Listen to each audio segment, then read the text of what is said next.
There exists within the Western esoteric tradition a doctrine so understated that modern culture scarcely recognizes it as doctrine at all. It does not promise illumination. It does not seduce with visions of gold or redemption. It issues instead a warning, a caution concerning containment, a principle so simple that it appears almost trivial. The vessel must remain sealed. The alchemists of medieval and Renaissance Europe understood transformation not as spectacle but as interior combustion.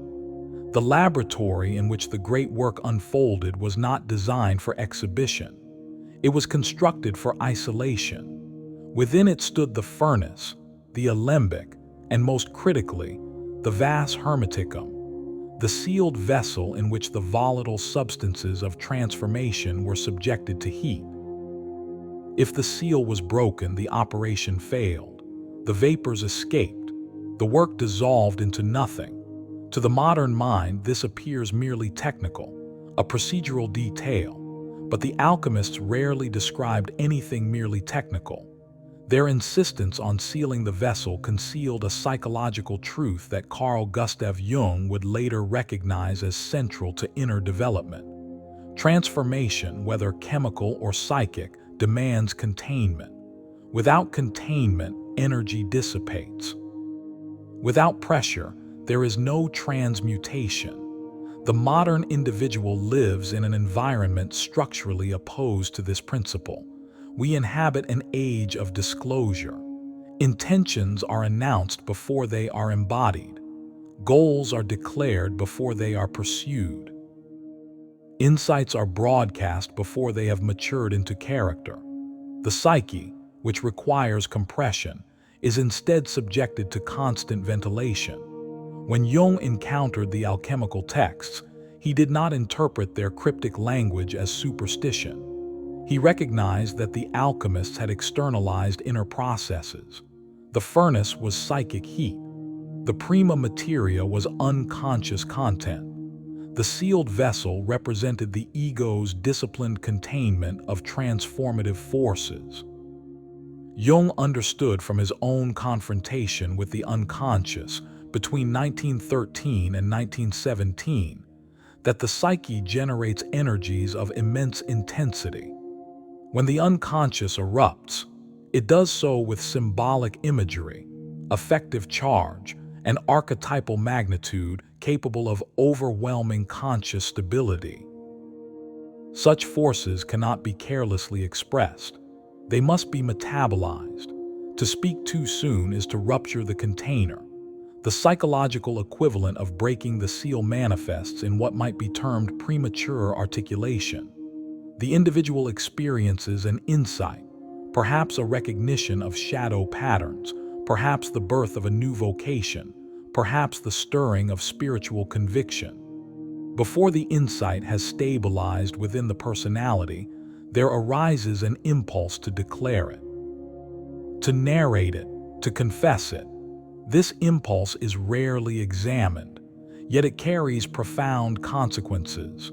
When a goal is announced publicly, the nervous system registers partial completion.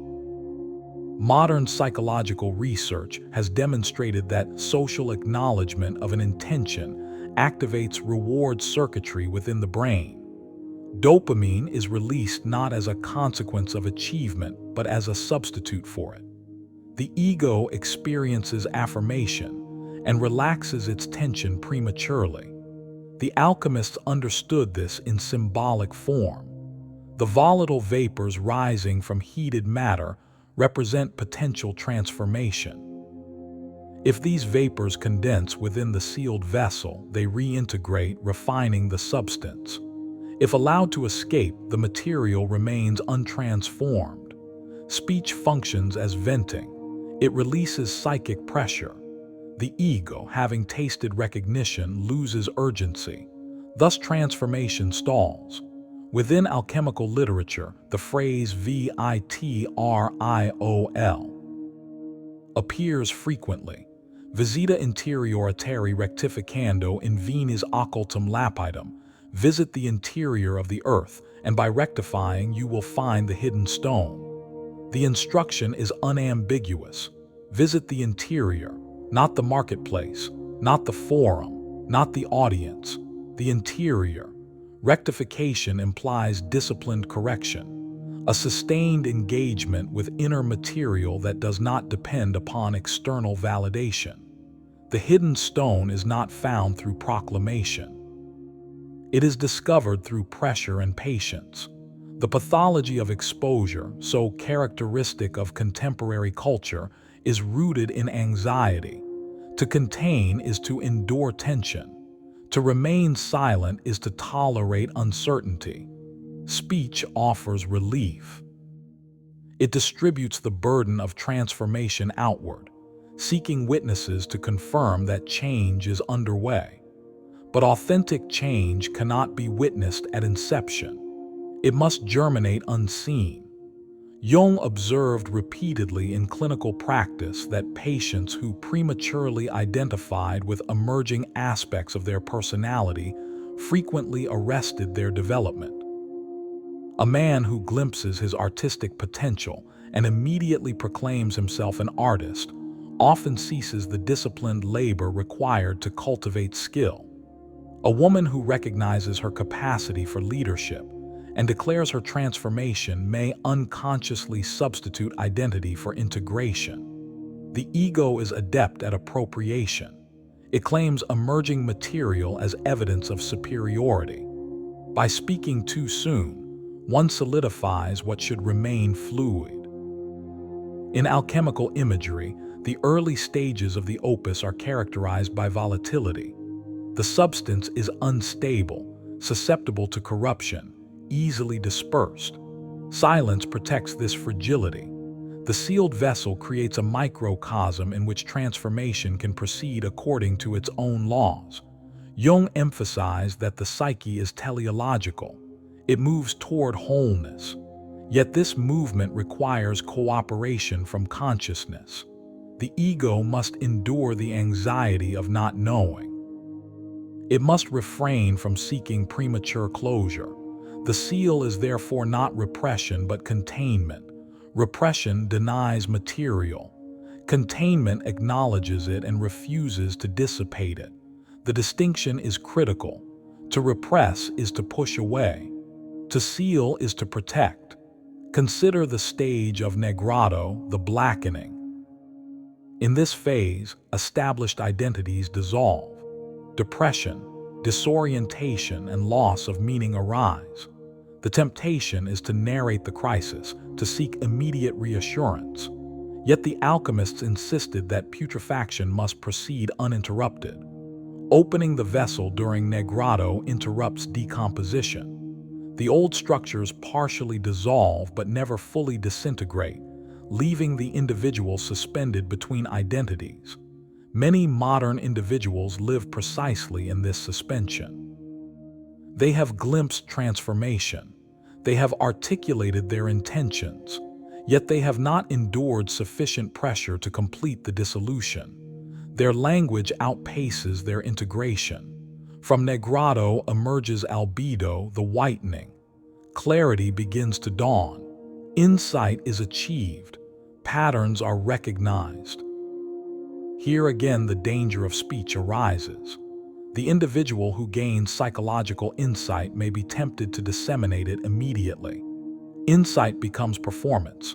Reflection becomes brand. The inner work becomes content.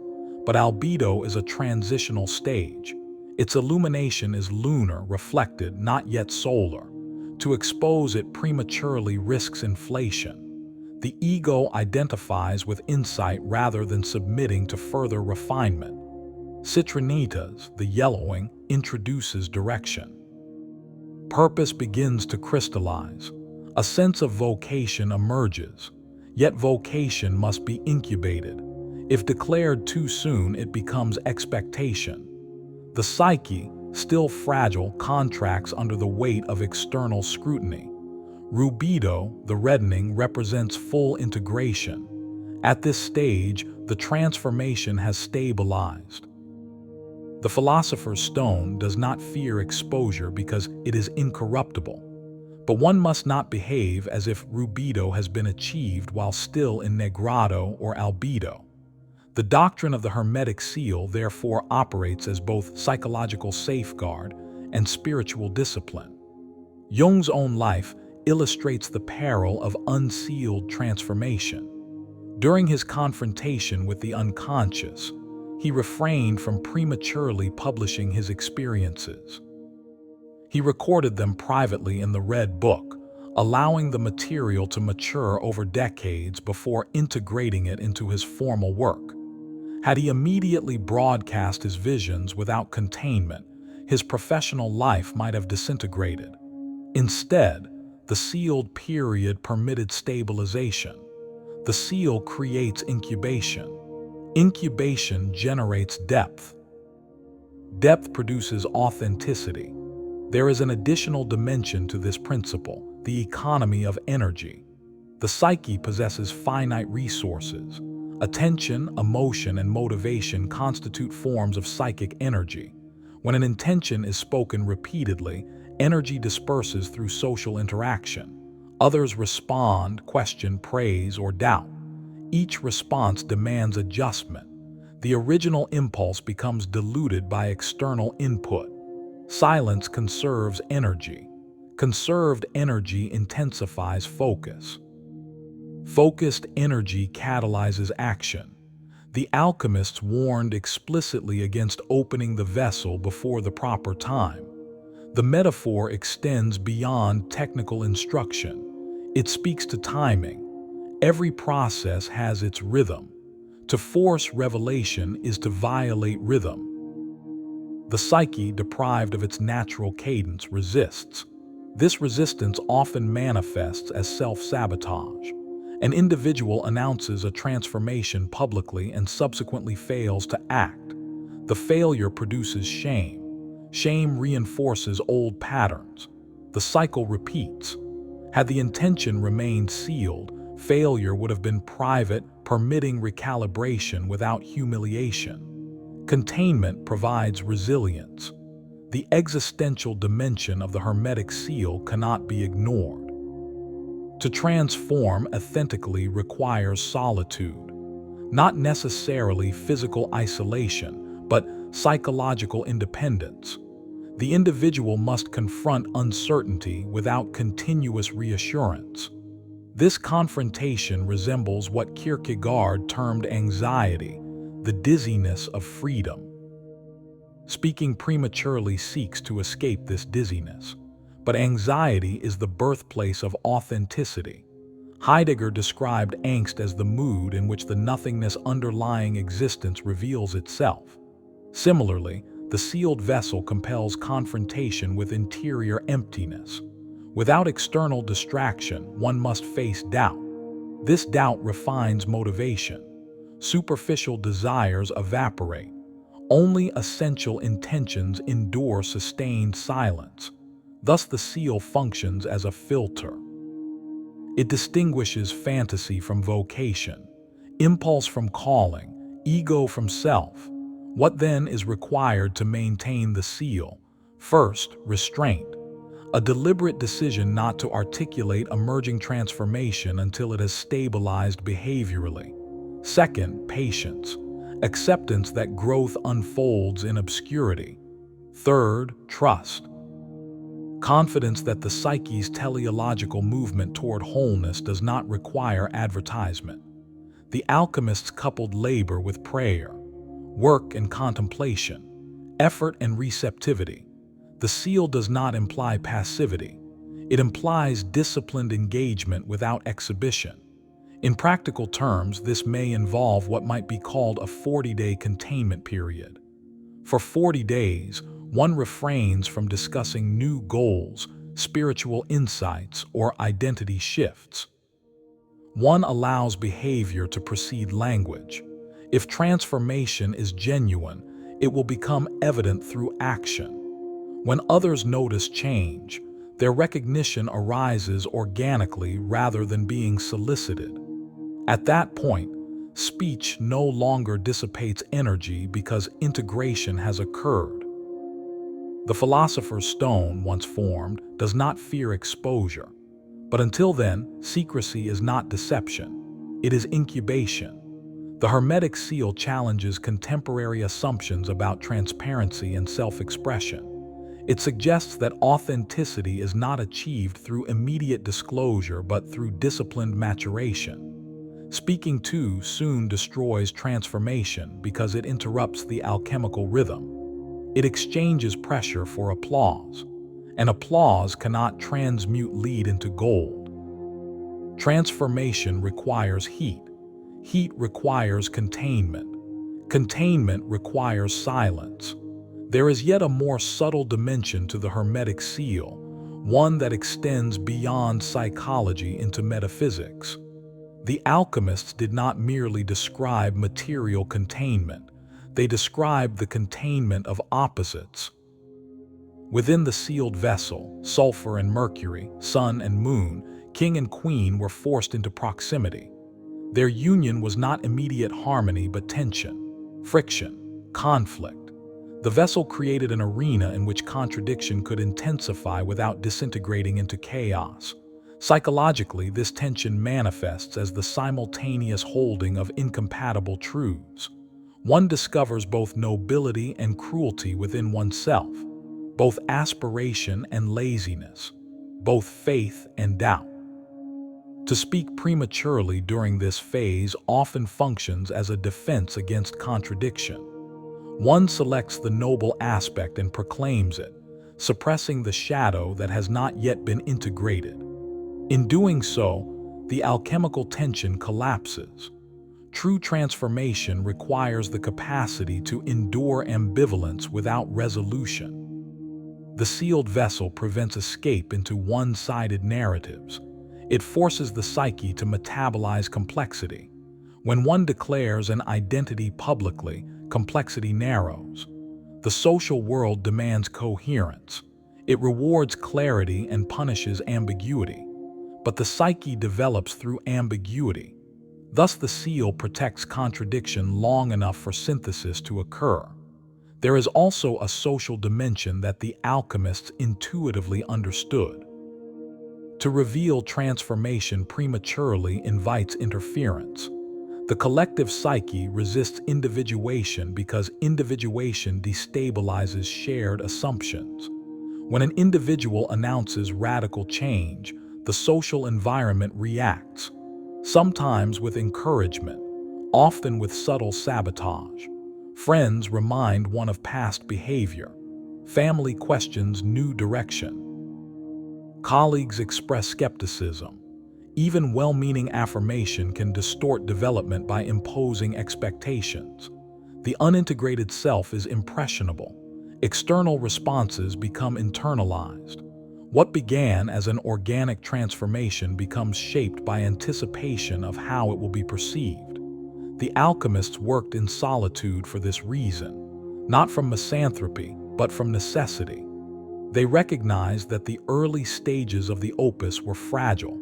Exposure invited contamination. Modern culture underestimates this fragility. It assumes that transparency strengthens commitment. Yet psychological observation suggests the opposite. Early exposure increases vulnerability to regression. When one keeps transformation private, resistance from the environment is delayed until the change has acquired structural stability. The oak does not announce itself while still an acorn. It grows underground. Another aspect of the seal concerns gestation. Nature operates through hidden incubation. The embryo develops in darkness. The seed germinates beneath soil. The chrysalis conceals metamorphosis. These processes are not theatrical. They are biological necessities. Alchemy mirrored this natural law. The sealed vessel is the womb of transformation. To open it prematurely is analogous to interrupting gestation. The result is deformation. The individual who declares change before integration often experiences fragmentation. The persona adjusts to the new narrative while deeper structures remain unchanged. This dissonance produces internal tension that can culminate in collapse. The proclaimed identity becomes unbearable because it exceeds the individual's actual development. Jung frequently warned against identification with archetypal material. When unconscious contents rise into awareness, they possess numinous energy. To identify with them too quickly leads to inflation. The ego mistakes symbolic emergence for final achievement. Silence functions as a countermeasure to inflation. It prevents archetypal energies from crystallizing into grandiosity. In mythological language, one might say that the initiate who speaks before completion risks attracting forces he cannot yet command.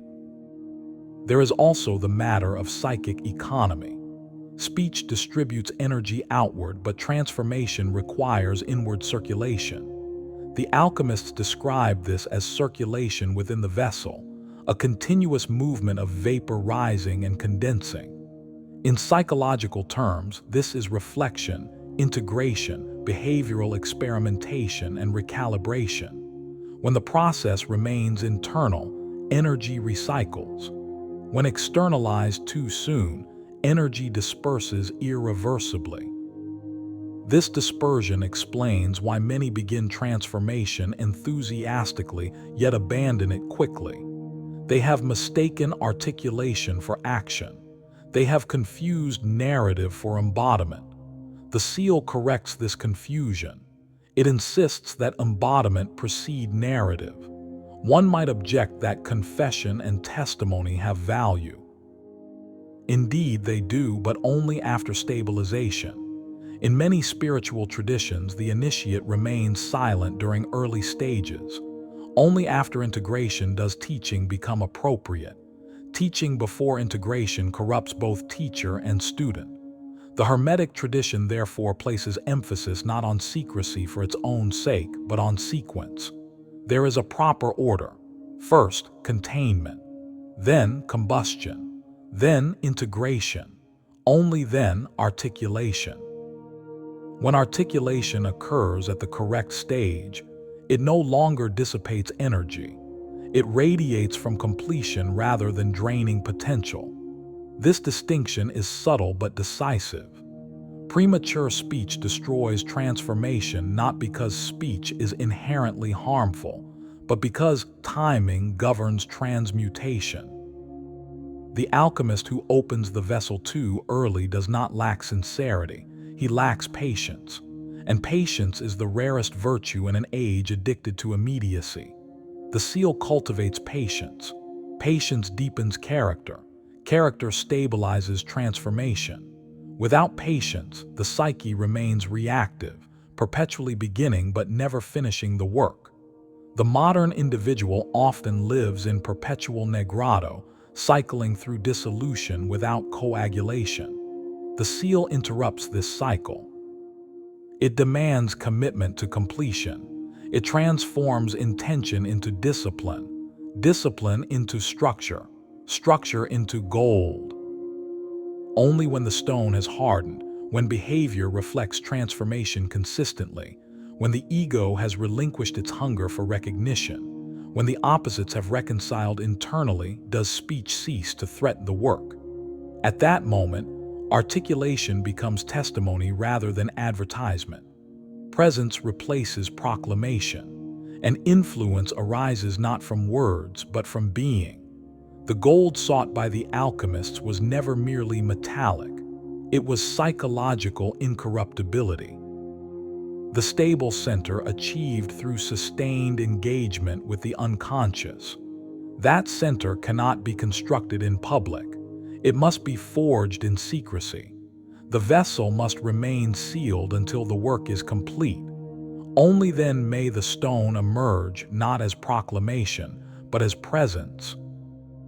The modern world urges constant articulation.